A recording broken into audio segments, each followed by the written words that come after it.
Hi everyone, welcome to the Millionaire Purpose Discovery Program. My name is Blessing Theophilus Israel. Now I'm really excited to be speaking today to Mawibber. Anwen, she has a very big title, my goodness. She is a wealth retention strategist and founder of Wealth Fluency. Yes. Anwen, I know there's a lot more you do, so please just look into the camera and tell our viewers who you are and what you do. Oh, well, exactly as Blessing said, I'm a wealth retention strategist and I work mainly with small business owners. Okay, as Blessing said, my name is Mawibber. I'm a wealth retention strategist and I work with small business owners. I help them and I support them to understand their financial reports, their financial statements, so that they can use that data, leverage that to make business decisions. And also I encourage a lot of my small business owners to start investing much earlier in their entrepreneurial journey and not wait until they're doing, the 1 million turnover, because there are investment opportunities out there that are suitable for each individual's financial position and risk appetite. So that is me in a bulk shell, to be honest. Excellent. So, Anwen, I know that you have a business analyst background. Yeah. So just describe the journey of how, from that background, you're now a wealth retention strategist. What was that journey like for you?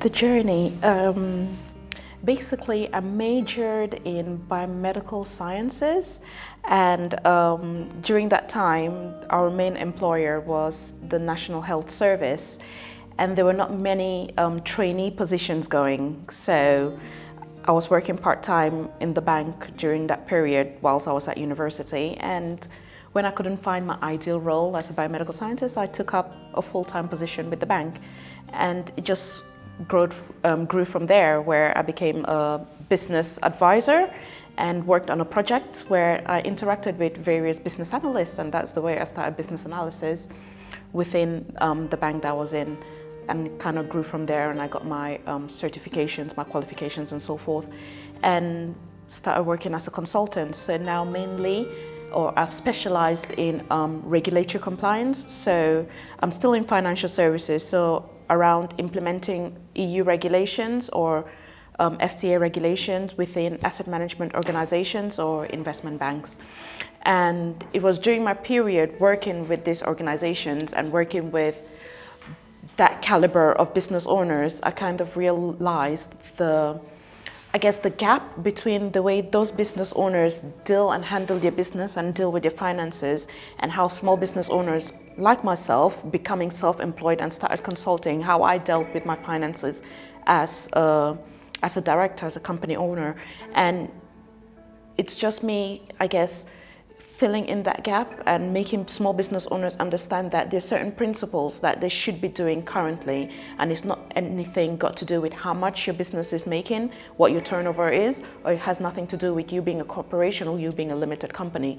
There's certain principles that they should be implementing now that will help them retain much more of what they're making. What I've realized is that small business owners, they're great at creating, so they know how to create wealth, and they learn to master the creation of wealth via their services, via the products, via their innovation, and that's where their focus is. But then they forget how to retain a lot of this. So a lot of this, as soon as it comes in, it goes back out. So their 12-hour days or their 3 years work, they cannot really show for it. And that's where a lot of businesses go bust. It's not necessarily because the idea was bad, and it wasn't necessarily because the product or the service they're providing was not of any use. It's just that they were not able to maintain it. They were not able to, carry on with the blood life of the business, which is a lot around the finance, which I know, especially around the creative side of things, they tend to ignore because they deal with the creative. But it's something that they do really, really, really need to start looking at, and not necessarily from a perspective of doing it themselves, but understanding what is coming out of what the accountants are doing to be able to make business decisions around, is it the right time for me to, create a new service? Is it the right time for me to, expand and have that new shop? Is it the right time for me to hire new staff? Just things like that would be based on where you are currently with your business, where your finances are, what your cash flow is looking like, and also what I guess, what your forecast is looking like as well. So yeah, that is basically how I got into it. It's just working with mainly private bank and people talking about 5 million, 10 million as literally, Sure. a drop in the water, and then having individuals on a lower scale, but then not having that same mentality and not taking ownership and not being the finance director within the organization. So you might be a one-man band, but you have to be the finance director within your organization. So it's just me, I guess, empowering small business owners to be their finance director, which is what you would have in a corporate structure. And a corporate structure, you still have your accountant, you still have your finance director, you still have your bookkeeper, and you do not see that in small businesses. So it's just not necessarily the title, but the tasks they carry out that need to be, reconfigured for small business owners to maximize what they're doing and, achieve, I guess, their dream as to why they went into business. Sure. And what they're trying to achieve, what they're trying to get at with their business or with the service that they're providing. Sure. So Anwin, how did you come to discover that this is actually your purpose? Because, okay, you've got the background, but sometimes doing a job doesn't mean you necessarily feel like you're called to do it. Mm-mm. So it's like you've got the background, and then you said, look, I've got background in big businesses. Why don't I help small businesses now to retain their wealth? So really, in terms of kind of purpose discovery, what would you say is your purpose regarding helping people retain their business? And then how would you say you came to discover that actually this is what you're meant to be doing?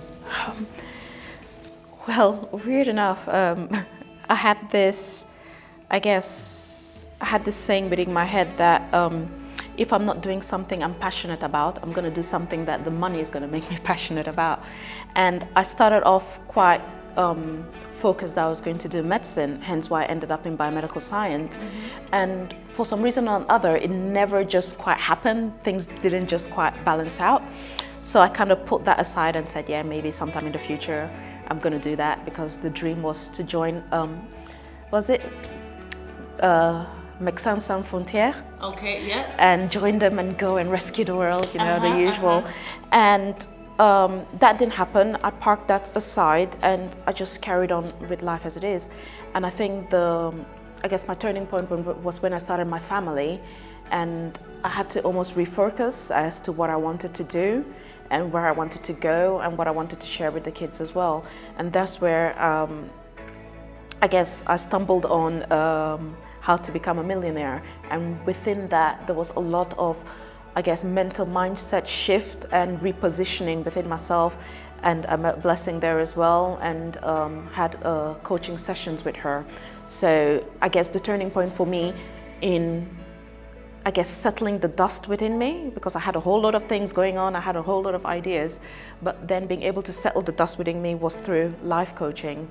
So going through that coaching process and settling things down and seeing exactly what I wanted to do and how my personality, how I go about things, the way I think, how that will complement what I want to do.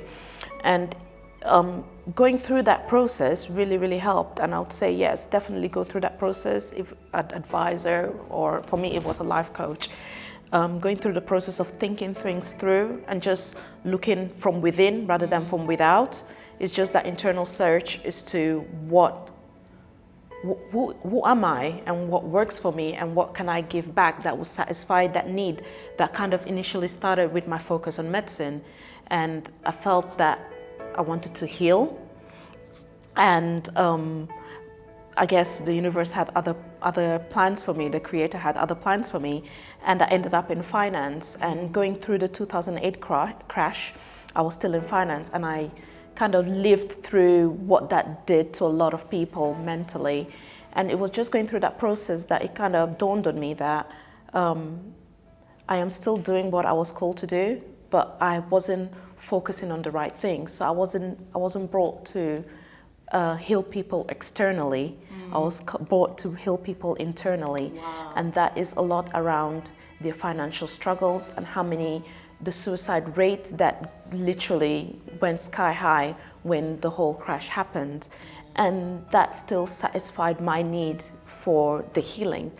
But yeah, the focus was in the wrong place. And now I'm absolutely satisfied with where I am.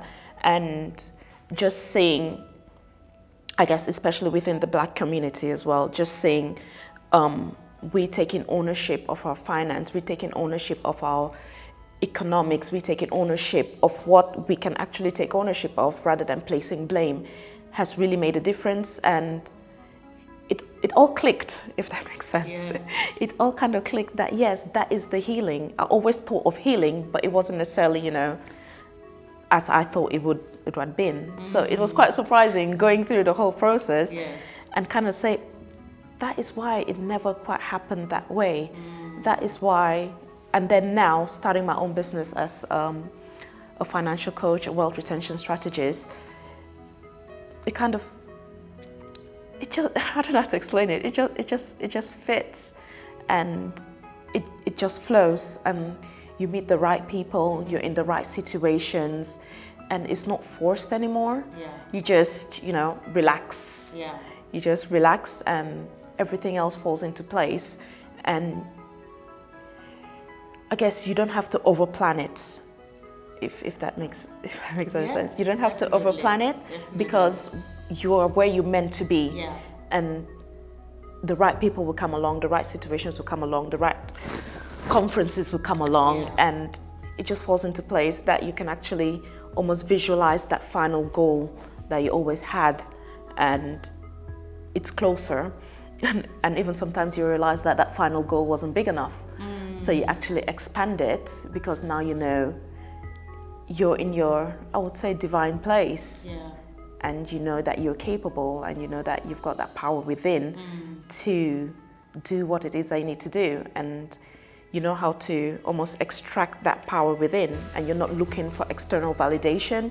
You're not looking for external, I guess, qualifications. You're not looking for external approval, because I've learned over the process that I've got everything that I need within me. Yeah. It's just me relearning how to tap into it, because a lot of what society does is almost cut off the multiple umbilical cords that you're born with being able to almost tap into your subconscious and be, I guess, the mighty person that you're meant to be.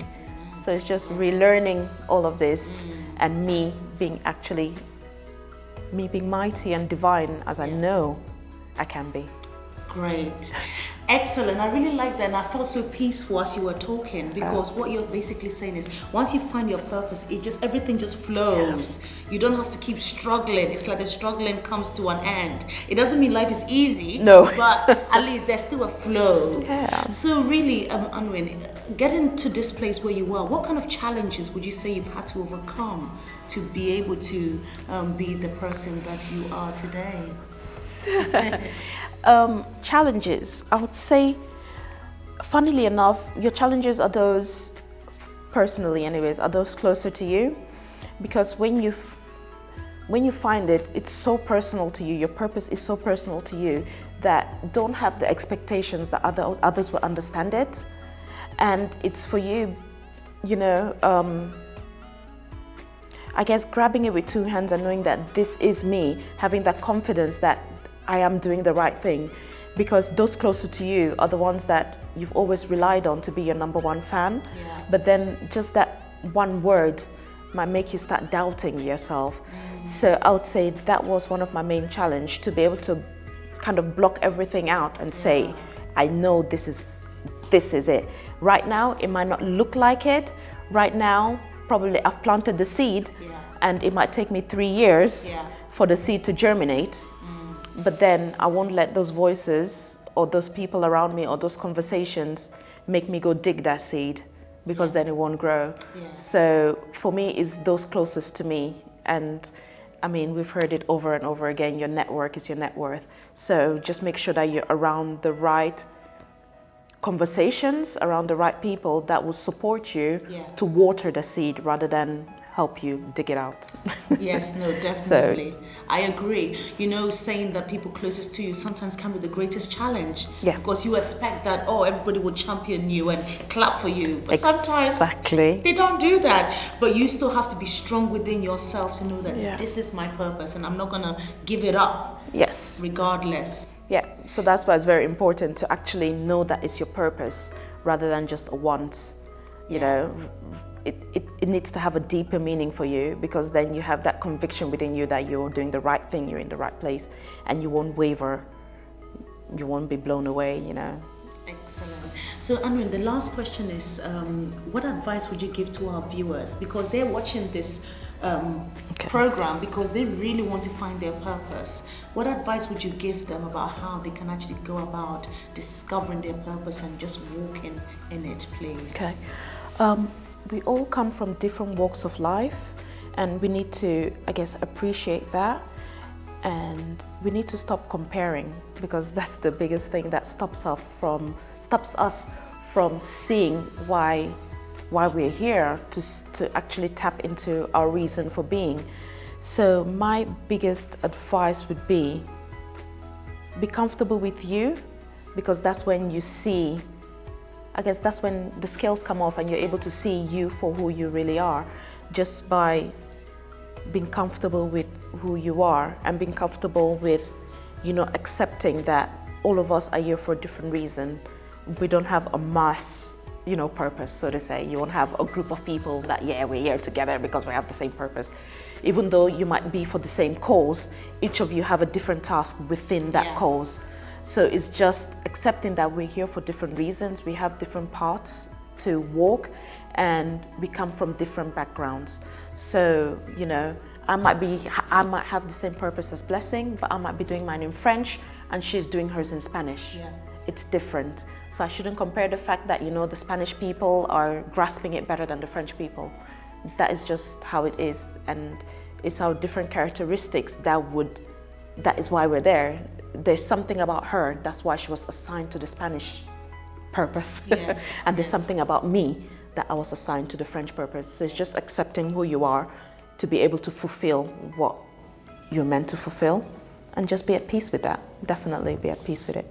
I like that, Anwin. Accept who you are and be at peace with it. Thank you very much, Anwin. Thank you. Thank you.